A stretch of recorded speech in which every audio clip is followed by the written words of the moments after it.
clothes in a big fat place on the rock and roll TV, rock and roll TV. You're not just learning this song for the first time, are you? So happy. I think there's something you should know. I think there's time to go. Something deep inside of me. There's someone else I've got to be.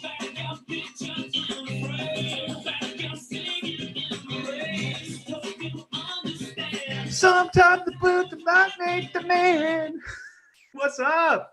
What's up? What's up? Hello, everybody. Welcome to the Greatness Machine. I'm your host, Darius Mirshahzadeh, and we have the one, the only, I cannot believe this moment's happening, Gina Mollicone-Long on my show. Welcome to the show. Thank you for having me. Thank you. On something called the Greatness Machine. How can I say no? I know. I was like, this is like greatness on greatness on greatness. Yeah.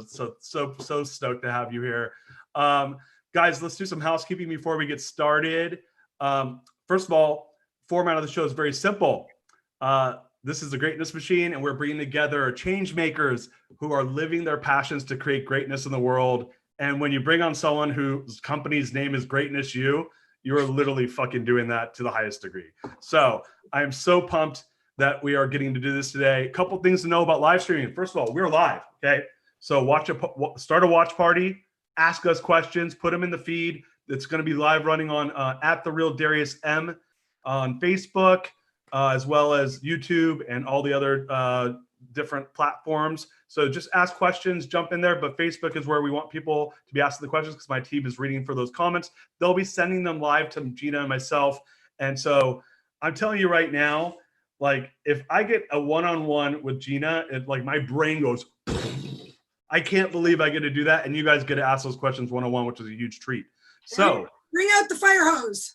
Yes, there's going to be a massive fire hose. You guys, I hate, Gina, I hate reading people's bios. I like just saying what I think about you. I hate when people read my bio, so we are on the same page. Boom, then we're not going to go there. I'm going to just say this. So Gina, you are the CEO of the Greatness You, but this is the way I think about Gina. Like, Gina, do you watch the TV show, oh gosh, Game of Thrones? I was going to say, if it wasn't a sitcom that was filmed in the 80s or 90s, probably not. But I have read the books. Okay, so you've read Game of Thrones. So when I met Gina, I was like, this is literally the Red Witch. Like she's like the lady that comes in and all these guys are talking about going to war, and then she just like does some magic shit, everyone lights on fire and dissolves. So like she's the Red Witch, and I swear to God, like you're the Red Witch, but like in the most amazing way possible. I don't mean that because the Red Witch is like you don't know if Red Witch is good or bad on the show. No, but it's not explicit in the book either. Yeah, so you're the good Red Witch, because I'm telling you, I like every time I'm with you, I'm like I walk away and I'm like I don't know what just happened. And so and in the best way possible. But yeah, you're like, look, you're a speaker, you're an author, book Think or Sing. I love that book.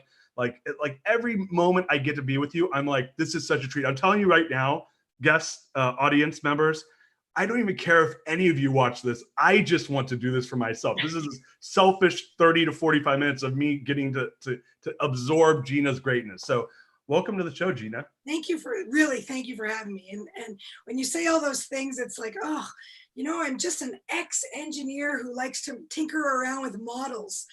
And I happen to be using our mind as that mechanism exploration right now. But anyway, thank you. Yeah. When you say it that way, I'm like, that's like me just saying, I'm just the guy that likes to get on camera and, right, dabble a little bit with the video and the lights. Like, engineer of something. I have a light. This whole thing has provided me with an opportunity to really get on my game with respect to broadcasting, because before this I was just like, I don't think so now, right? But the thing is, in the first, so I jumped right on board. If you could have seen how uncertain everything was behind the scenes, you would have died laughing. But we made it, like we did pretty well with it. And then it only takes a couple of times, and now we're experts at it, right? So yeah. That's like anything in life, right? The first time's the worst. And the key is just to push over through that barrier and just get it done.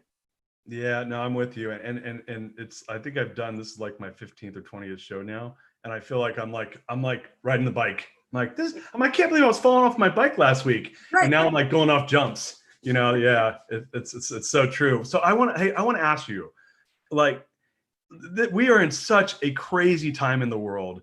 And when I think of the work you do, first of all, can you tell our audience a little bit about the work you do, your background? I mean, there's so many amazing things about you, but can you mind giving everyone a little bit of background about what you do and how you got there and all the, and then I want to jump into like the crazy stuff. Right. And, you know, I have a prop here I could pull out maybe if we need it. But so here's the gist. I'm going to start in the big picture and then chunk it down a bit just to give people some context.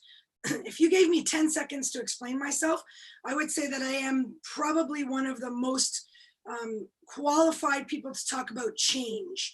So like I wrote the, you know, I'm actually going to write the book on change, but the think about it like this. In order to change anything, you have to change one thing, which is your mind.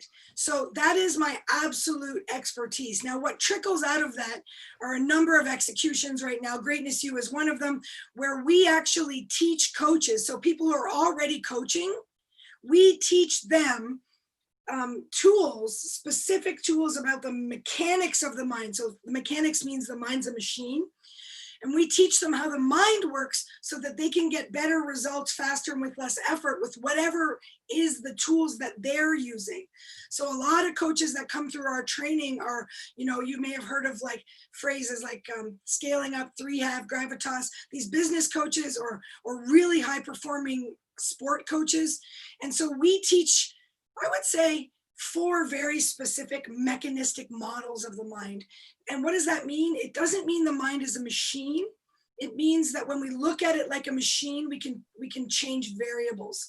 So we teach things that help coaches learn and people learn how to understand and direct, which is the most important part, human experience, communication, and results. And so it's all about turning these things into processes. Now that's the engineer in me, right? So we've basically turned change into an engineered process.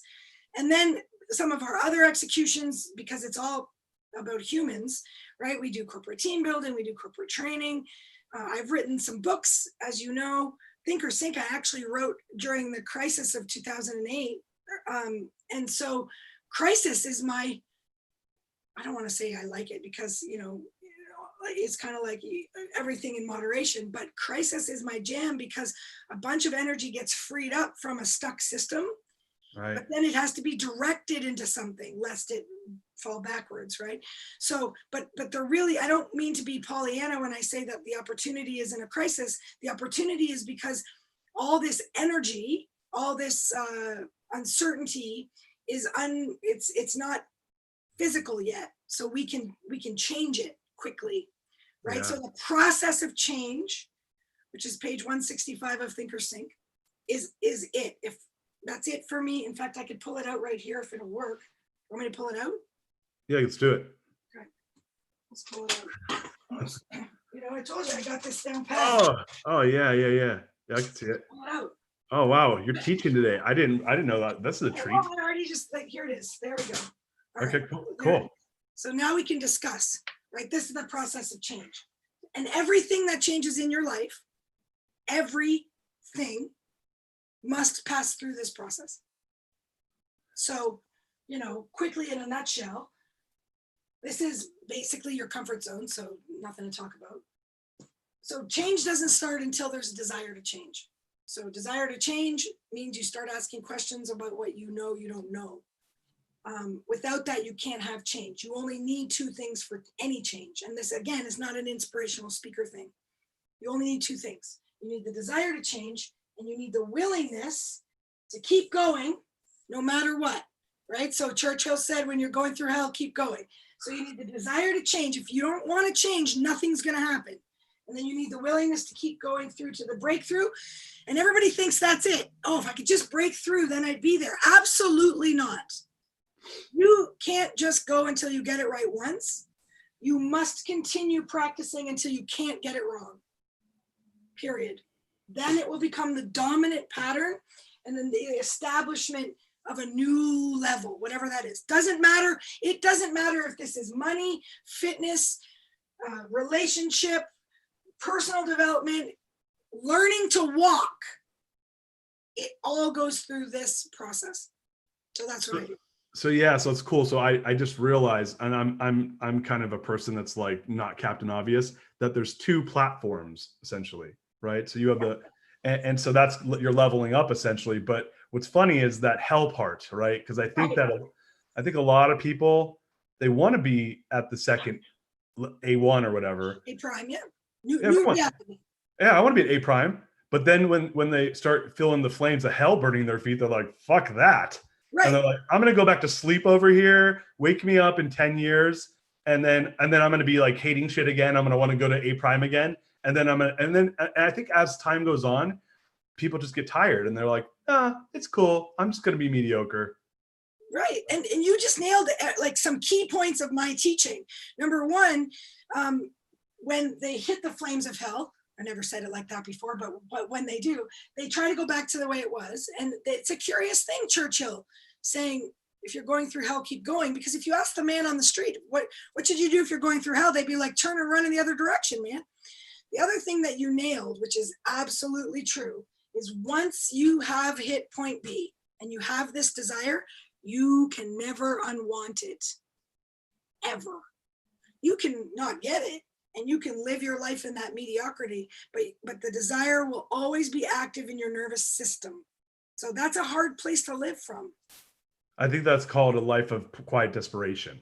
Yes. Yeah, that's probably where that comes from, because like a great example, and you've written a book, so you'll appreciate this. And I just wrote my book, which you gave me the most amazing, beautiful endorsement. I read that book in about 2 hours. I was like, that was really amazing. Thank you, by the way, for that. I didn't get a thank you since you wrote that, but thank you for that endorsement. It was really cool. I tell people I wrote a book, or I'm writing, or even when I was writing the book, they're like, oh, I want to write a book. I've heard that like a zillion times now. And everyone wants to write a book. And I'm like, yeah, it's no worries, man. It's just like 300 hours of your time. Like, and you got to have, and it'll probably be really shitty for the first half of it. And then the second half is you turning it from shitty to like not shitty, you know? Right. You know how I wrote my first books, The Secret of Successful Failing? By the way, that's how you get through hell. You can't make this shit up, right? So like I use my own book like a researcher. Yes. So how I did it was, I don't know how to write a book. I'm an engineering undergrad. Like now I can write because I have philosophy graduate work, but then I couldn't. And so a woman that I met said, well, you're a great speaker, just talk it. I'm like, what? So I literally this was way before any technology, just so we're clear. I recorded it with this coach, and then she sent it off to a transcriber, and then they sent it back to me. And it was a manuscript. It was a pile of crap. And I threw it out, but the seal was broken. Yeah. Right. So now I could just refine it, and then still didn't like let it out the door until something in my life personally motivated me. And then, so I have this saying in my books, if someone doesn't want to change, okay, someone doesn't want to change, there's nothing you can do to change them. Yeah. But if someone wants to change, there's nothing you can do to stop them. Yeah. Okay? So this personal thing happened in my life, which just catapulted me past any hesitation. And then there was nothing you could have done to stop me. So when I look back at Successful Failing and I read it, I'm like, oh my God. Right? But other people read it, they're not me. They're like, I love this. So it's my point of reference that's changed, right? But I look back and go, oh God, I would write that so differently, because it was so long ago. Well, that's cool though, because it does memorialize where you were at then, right? Sure. And it's funny when I was laughing when you were talking about how you recorded it, and I did the same thing with my book twice, and I threw it out twice. Right. But to your point, the seal was broken, and I was like, and then I pounded out the writing part, and maybe I'll look back at my book 10 years from now and be like, I can't believe I wrote that, but I mean, I like my book, and kill you, Wolf. I love your, it's funny is like, I read a lot of people's books that, are friends, and generally speaking, I don't like their voices. Like, that's just in general. And I love your voice in your book. Like Think or Sink, like I picked it up and I was like, this is amazing. It's so you, and you have a great voice, and you're just so, like, what I admire about you is a common, I think like maybe this is something we have in common, is this left brain, right brain combo, where you're very left brain, very right brain, and you can kind of see the abstract and connect it to the process. And I think that's where like we like full laser beam connect, because when I read your book, I was like, this makes so much sense. And when I hear you talk, it's like, Gina makes so much sense. So anyway, I'll quit gushing over you for a second, because we'll spend the whole talk just me telling the whole audience how I think you're amazing. Well, you know what though? Here's the thing. I really appreciate that. And that's the number one comment I get, which is the book reads like I'm talking to you, which I kind of wish the number one comment was like, she's a fucking genius, but whatever. But the truth is, like, so one of the mechanistic models that we teach at Greatness U is called neurolinguistic programming, which I know you're familiar with, but everybody else might not be. But basically what NLP is, just a results-oriented technology. For lack of I'm not going to give you some ridiculous thing. It just helps us get in control of what Darius just said, left, right brain, right? So it gets control of our conscious and unconscious thinking and makes it work together better, mechanistically. It's very linear. I don't know what you think NLP is, but it's not woo-woo at all. It's like the least woo-woo thing I know. However, one of the things we teach is called hierarchy of language. It's a very mechanistic way of breaking down our language. So when you tell me things like what you just said, it makes me sort of fills up my convincer that I'm doing the right thing, because I teach people how to chunk language so that it reaches the person they're talking to. So what you just said to me was, she knows how to chunk it so I can get it. That's like makes my heart sing, right? Because these models empower people to get better results faster and less effort. That's it. They're not magic. They just make things go quicker. It's kind of like, if you understand the technology, like you said, the first couple of shows you did, you're like, oh, now you can probably walk in 5 minutes before, boom, set it up, boom, you're good at it. So that's what life's about. It's about becoming more efficient and effective continuously versus, like you said, at some point just becoming complacent. So it's funny. We have a question. I'm going to ask it in a second, but I just want to make a comment.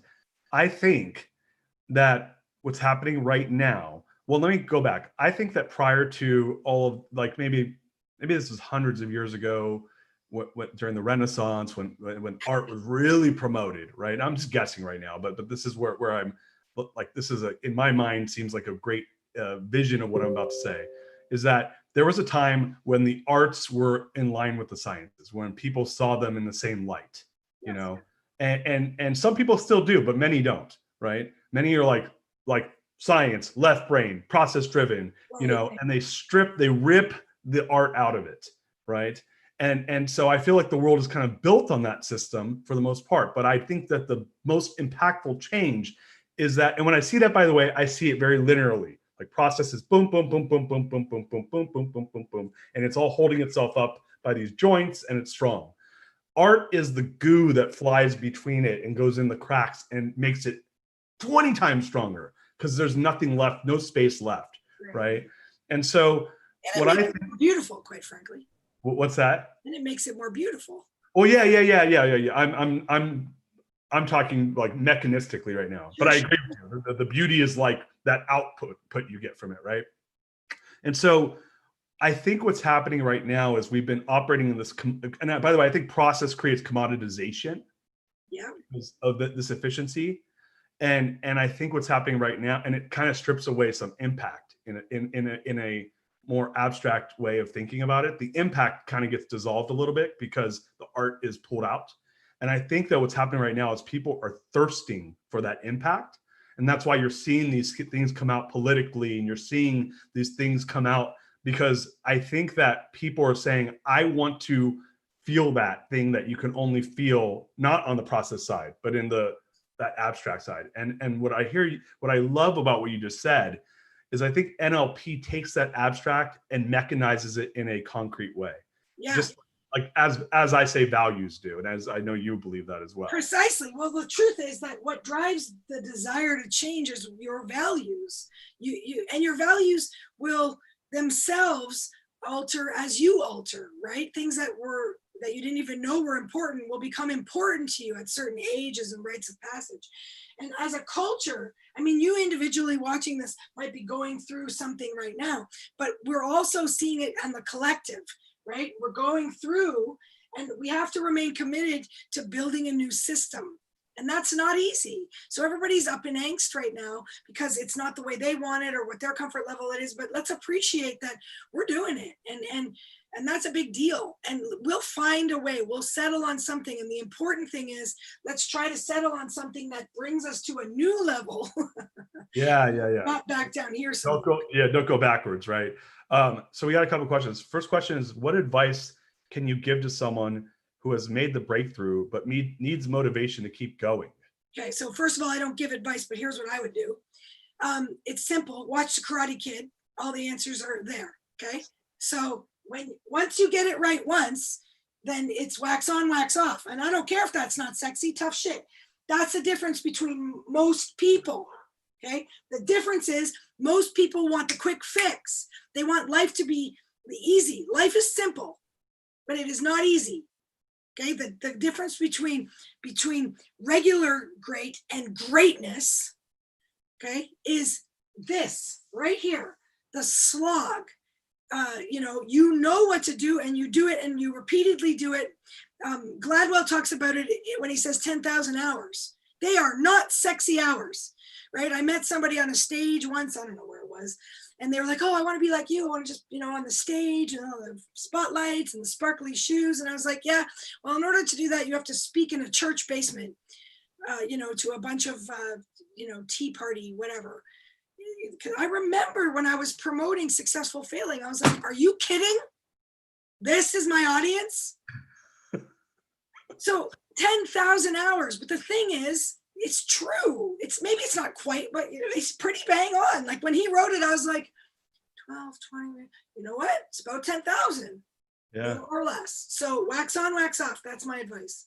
Yeah. Did you see the picture right behind me? Down low. Do you see that one right there? No. What is that? Yeah. That's a signed picture of Mr. Miyagi. That's fantastic. Well, now I can see it. Yeah. My favorite movie of all time. End of combo.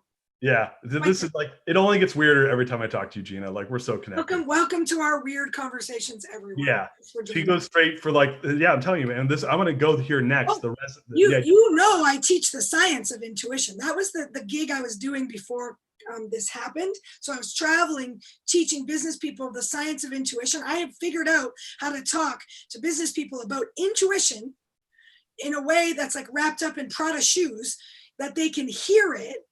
But it's a science. It's just a technology. So I teach them the mind, like the focus, the emotions, and the physiological state required to practice their intuitive faculty to the point where they can't get it wrong. But they got to do the practice. I can't do it. Right, and that's right. But people, and that's why I think they got to have that desire, to your point, because everyone wants to go back to sleep. I mean, well, it's understandable. But imagine if every baby who fell down trying to learn to walk just gave up. You know what we would have? Wall-E. Oh, okay. We got another question.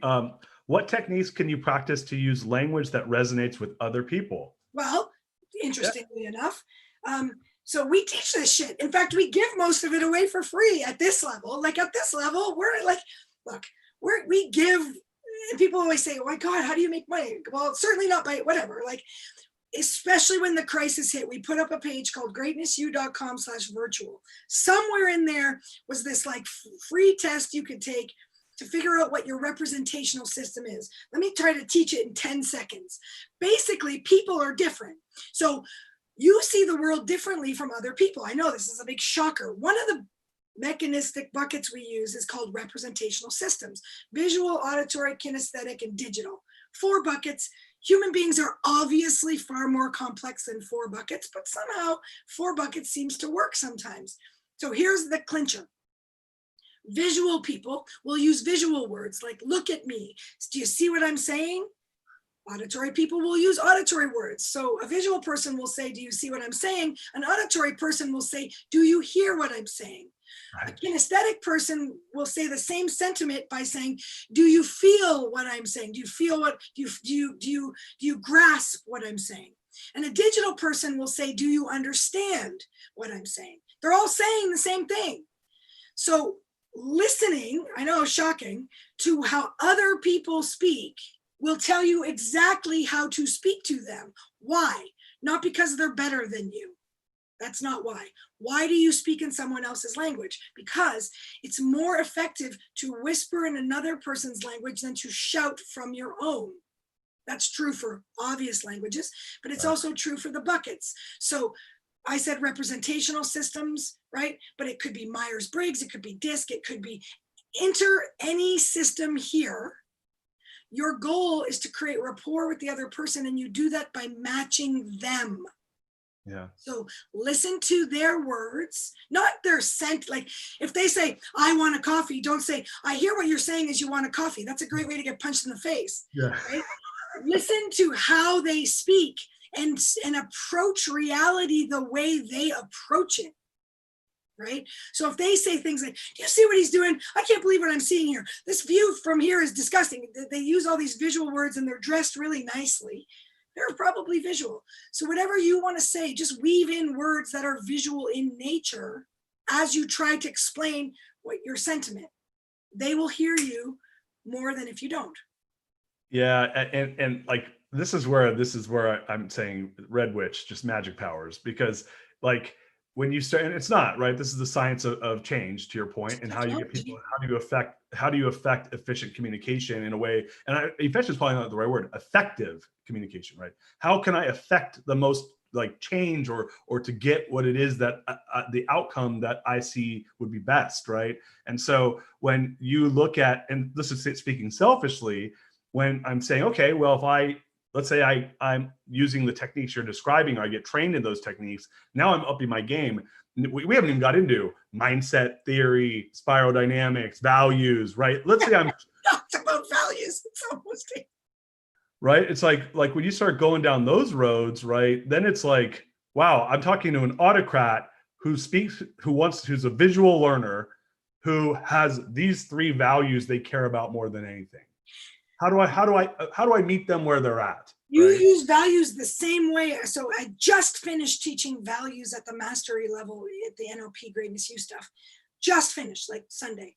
And you use the values the same way.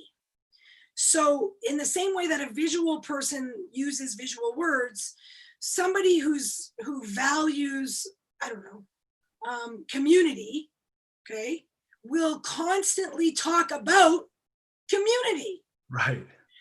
So work the word community into your communication to them, right? And you can approach it from how it might benefit community, or how to safeguard community, whatever, or how to build community. It doesn't matter.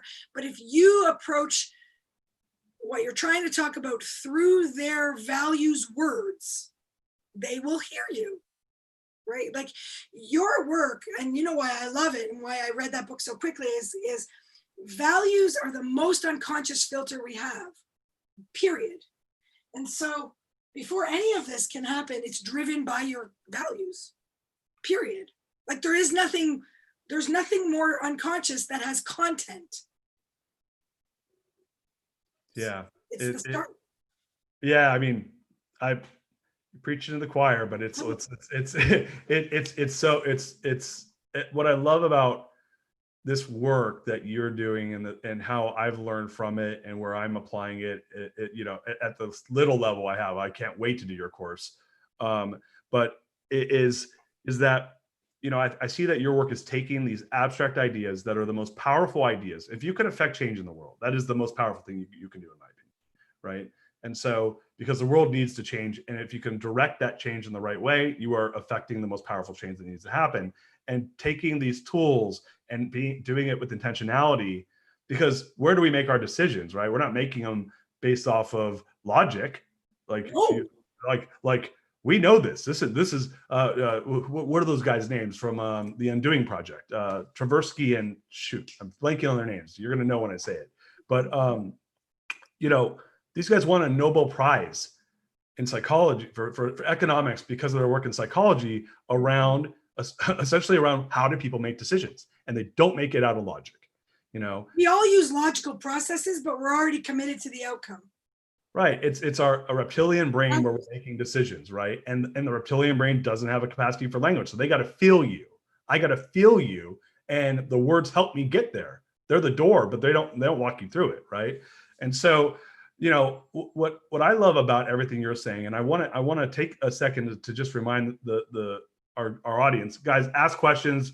We got time for probably one or two more questions, and then we got to run here. But there's the work that, you know, I talk about the cymatics of water exercise that you showed us at GOT, and the conversations you and I have had around if you want to, and it was funny when I look at the image behind you, I almost think of the different resonance levels. Like that's what I just saw you say. It's like, hey, if I want to go to the next platform, that's a different resonance. That's a different wavelength, because the people up there are thinking about things differently. And I was talking to this woman, Fran Bitterman. I don't know if you know her. She's on my page. Fran, are you out there right now? Yeah, I just met her, and it was like, this is like, it'd be like you, me, and her could probably sit down for like 3 days straight and not stop talking. Yep. And Fran's talking about Simon Sinek, and I said, hey, I want to try to get Simon to endorse my book. And she's like, Darius, you got to meet Simon where he's at.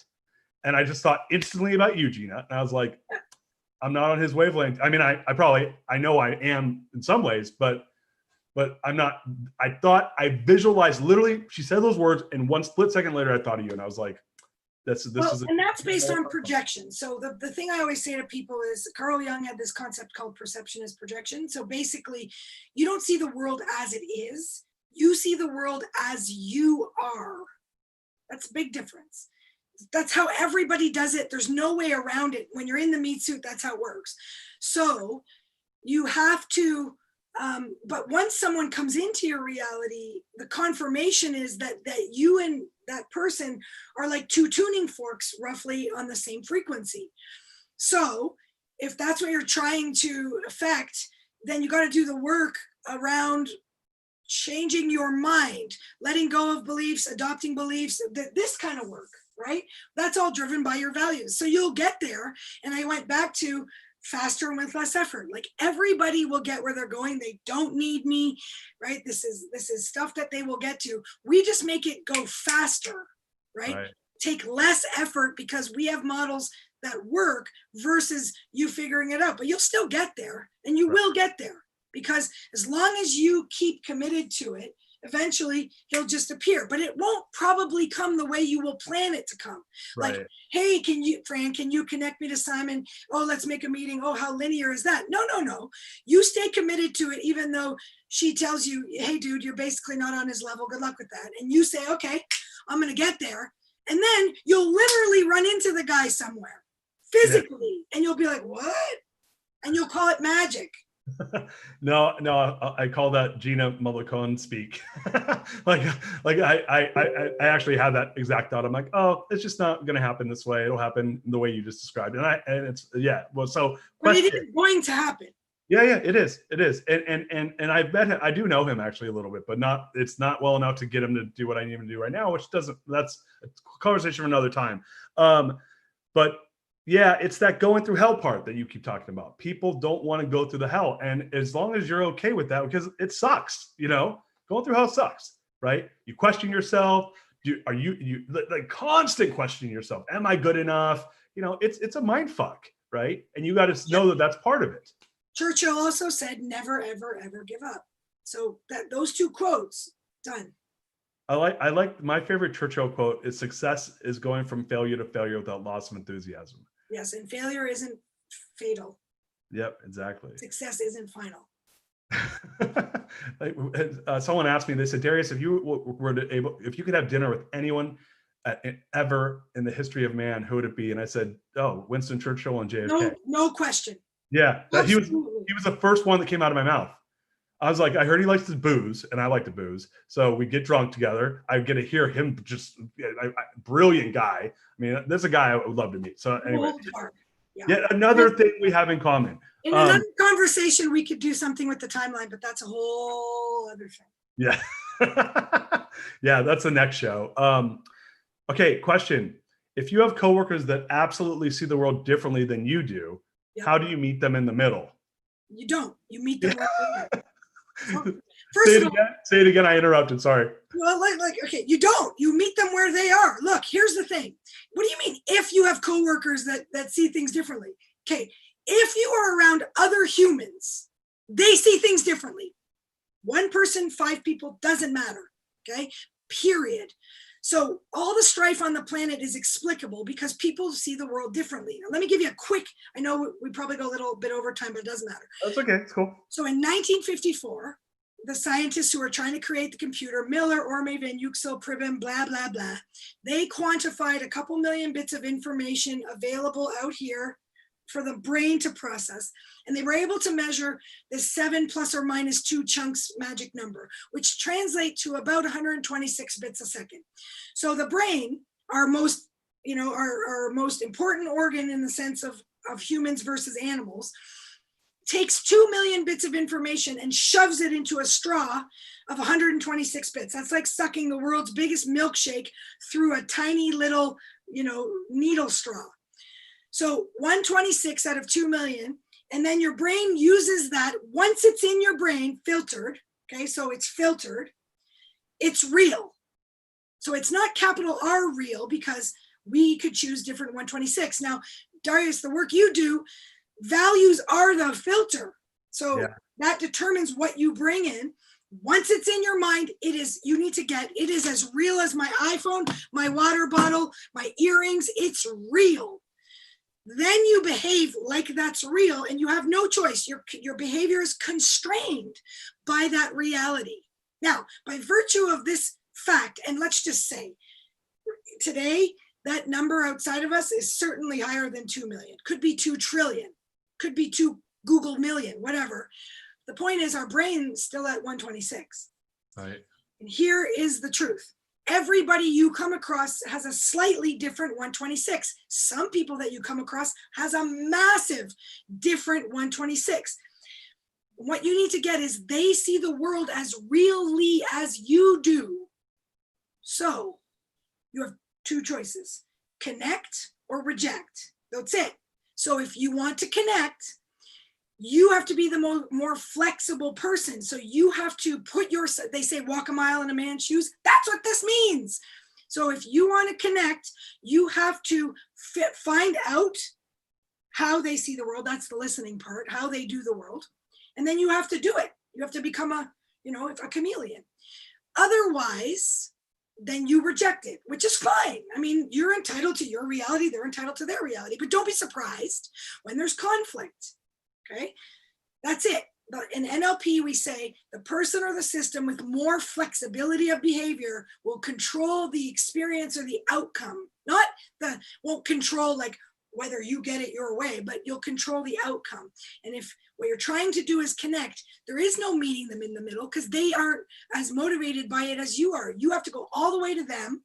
Once you connect, you have more chance of them being open to what you have to say, but not until you fully connect. Yeah. Oh my God. Mic drop, everybody.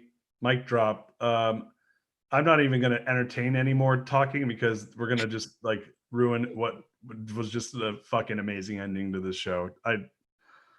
Wow. Yeah, I'm going to take it offline with you with some of my thoughts around this because I don't want to ruin the show's just ending that good. Well, first of all, I do a broadcast every Monday for anybody who's like just getting started. So I don't, I just talk, I just vamp. Let me ask you. So where can everyone find you? Just so everyone knows where they can, like, guys, like you're out of your stupid mind if you don't go find her, but I'm going to make it easy for you. Where do we find you? On social, it's either at Gina Mollicone, like Gina, like my name on the screen, or it's at Gina.Mollicone because I was second to the game. And there's another Gina Mollicone. So on Instagram, it's Gina.Mollicone.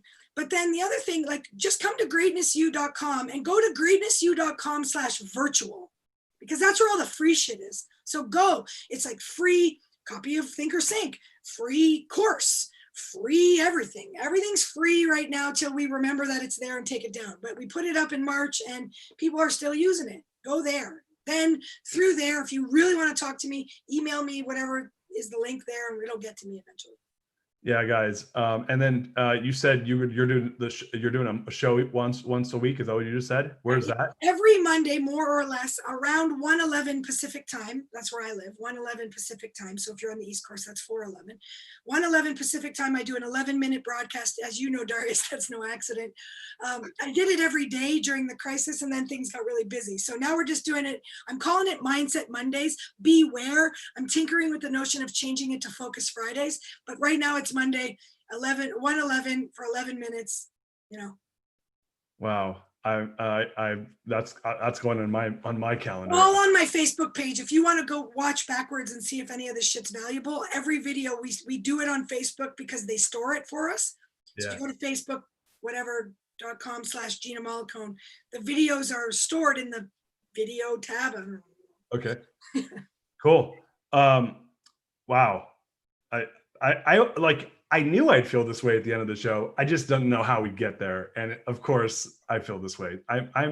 My heart is filled with joy and gratitude for getting to spend time with you. Thank you so much for dropping all this knowledge. Well, and thank you for a wicked start to my day. Like, this is early for me. And so this is awesome. I'm like, this is great. Everything gets to happen from here. And I hope we talked about values enough. Yeah, no, no, I'm not worried about I don't need to plug that book. It's getting plugged by me showing the world like my network that doesn't know you, that should know you, and like my stuff's my stuff. I'm not worried about it. This was great. I love this, and I can't wait to have you back on the show. Guys, follow us on Facebook at The Real Darius M. You can go to my website, www.therealdarius.com, and you can sign up for everything there and all my socials there. And like I said, Gina, so much gratitude. I love having you in my life, and I really appreciate everything that you do. This was, I get interviewed a lot, but we could probably do like a 5-hour show and it would be riveting. Thank you for your commitment to your values, and anytime. Awesome. Well, till next time, guys, we'll see you later on today. We got a couple more shows, and thank you, Gina. Talk later, guys. Thanks so much. Bye, everybody. Have a great